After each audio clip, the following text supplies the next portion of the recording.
Item Number SCP-2341. Object Class Safe. Special Containment Procedures. SCP-2341 and the surrounding terrain are to be constantly monitored by Site-48 Extension Security Post 2341. Any non-Foundation personnel attempting to enter SCP-2341's containment area are to be detained and reported. Any spontaneous anomalous activity from SCP-2341 is to be logged. Mobile Task Force Zeta-7, Homestead, are to keep non-Foundation personnel from traveling to SCP-2341. The containment area is to be surrounded by electric fence. Description: SCP-2341 is an abandoned two-story house, located on a small sandbank between Little Thatch Island and Phyllis Island, Cape Cod. The condition of the structure's exterior indicates exposure to the elements for a prolonged period of time.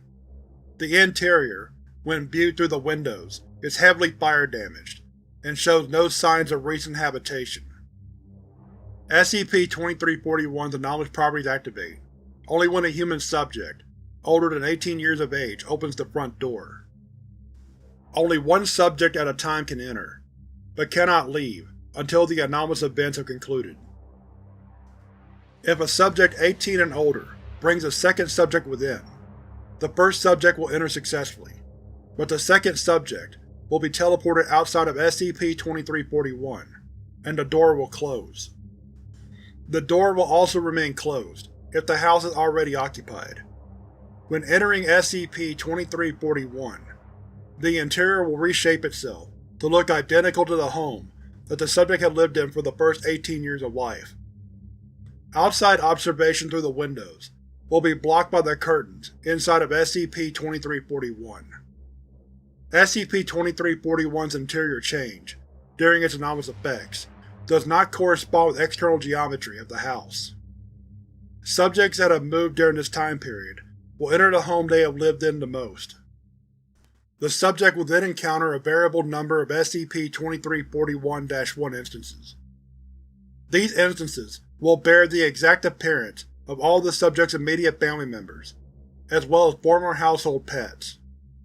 Subjects that have grown up with an adopted or foster family will encounter SCP-2341-1 instances based on their surrogate family, rather than their biological one.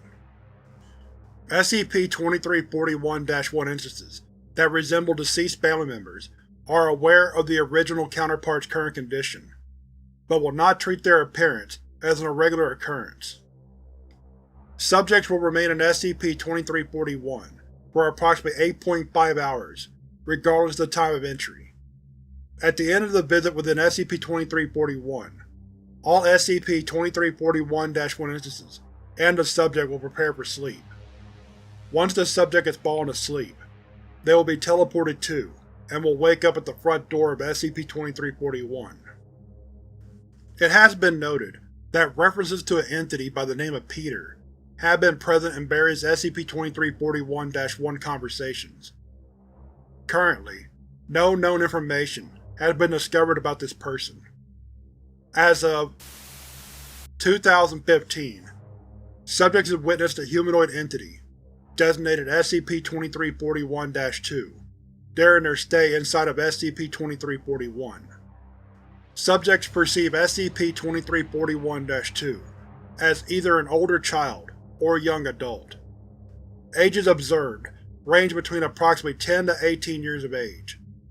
Sightings consist of brief glimpses of SCP-2341-2 before the entity moves out of the subject's line of sight. Attempts to follow the entity have so far proven futile. Subjects can detect when SCP-2341-2 is nearby from loud aggravated grunts and crying. See also Addendum 2341.2. Addendum 2341.1. Through testing of D-Class personnel, it has been discovered that the events which take place within SCP-2341 will always follow a specific pattern. The pattern of events have been recorded in the table below. Time of event. Content of event. 1 to 2 hours. SCP-2341-1 instances greet the subject and welcome them back to their home after having been away for an extended period of time. Afterwards, the subject and the SCP-2341-1 instances engage in casual conversation on topics such as current events and life situations. 2 hours to 3.2 hours. An SCP-2341-1 instance, often the mother of the subject, calls for everyone to put on a performance. This will include showing special talents from other family members, such as playing musical instruments, acting, singing, or other means of entertainment. 3.2 hours to 4 hours.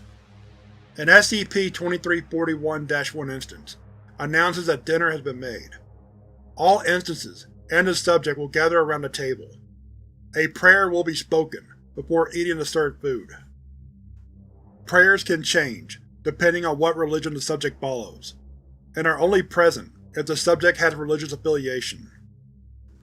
4 hours to 7 hours. All instances will help clean up the table and the dishes. As soon as this task is complete, the family members start various activities independently, or with other instances. Most activities consist of either hobbies or group-oriented games. The subject can choose which activity to partake in, but cannot leave SCP-2341. 7 hours to 8.5 hours. SCP-2341-1 instances will begin preparing for sleep after activities have been completed, or have grown tired. Toiletries such as facial cream or retainers are present for the subject to use. Afterwards, once the subject has entered their home, they will enter sleep and will be teleported to the front door of SCP-2341. Addendum 2341.2 Drone Exploration.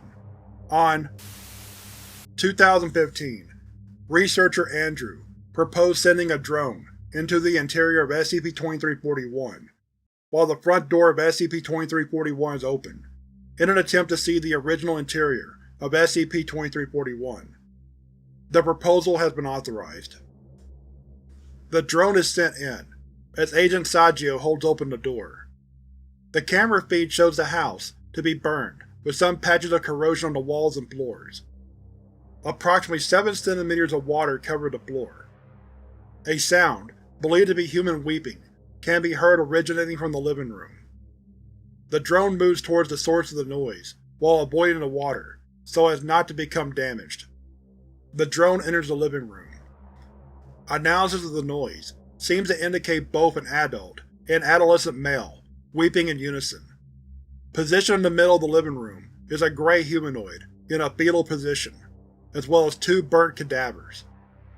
The drone approaches the humanoid until the feed cuts to static, with the continued sound of crying from the humanoid. Speculated to be SCP-2341-2. Addendum 2341.3 Security Post 2341 Spontaneous Anomalous Activity Number 00001. During a low tide on the sandbank of SCP-2341, a red gasoline tank was found several meters from SCP-2341. The gasoline tank had shown signs of age and deterioration. Inside of the tank was an aged box of matches, containing 4 unused matches in the box. The following note was found inside of the tank. To Fitzgerald: "We did what we had to do. We had to stop him. May God forgive us for what we did. Do not let him out. Susan."